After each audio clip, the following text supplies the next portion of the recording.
Shamaar kafuunee akkam jirtu kabajamtoota daawwattoota keenya.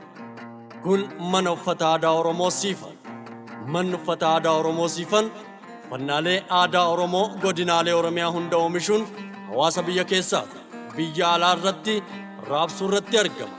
Sagantaa cidhaa, sagantaa eebbaa, sagantaawwan bashannanaa fi dhimma garaagaraatiif uffata aadaa yoo fe'e filannoon keessan jalqaba mana uffata aadaa Oromoo Siifan haa ta'u isiniin jenna.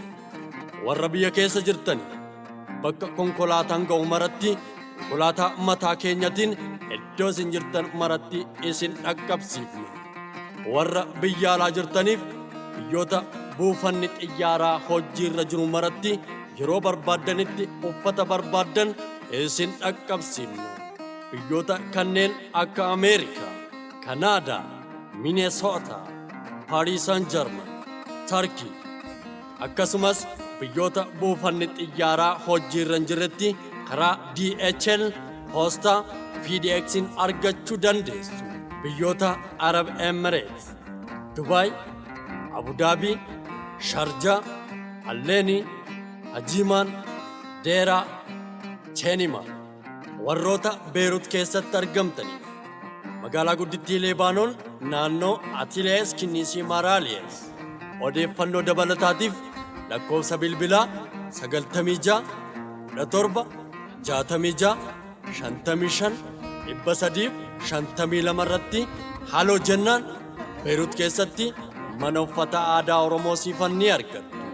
Hubachiisa warra Beerut keessatti argamtaniif baadiyyaadhaa hanga magaalaatti bakka isin jirtan maratti uffata aadaa Oromoo kan barbaaddan isin dhaqqabsiifna.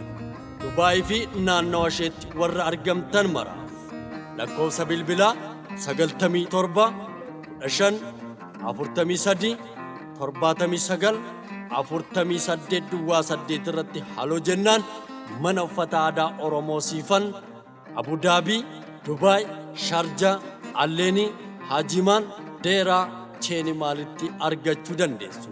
Akkasumas warra biyya keessa jirtaniif duwwaa 911 duwwaa 4 11 10 duwwaa 9 13 73 65 80 duwwaa 9 74 13 47 65 haaloo yoo jettan mana uffata aadaa Oromoo Siifan ni argattu. Teessoon keenya Finfinnee, Shiroo Meedaa yookaan Mujjaatti nu argattu.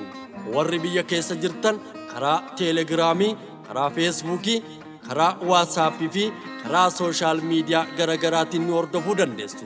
Akkasumas warri biyya alaa jirtanis karaa sooshaal miidiyaa barbaaddaniin mana uffata aadaa Oromoo Siifan hordofuu dandeessu. Horaa bulaa deebanaa.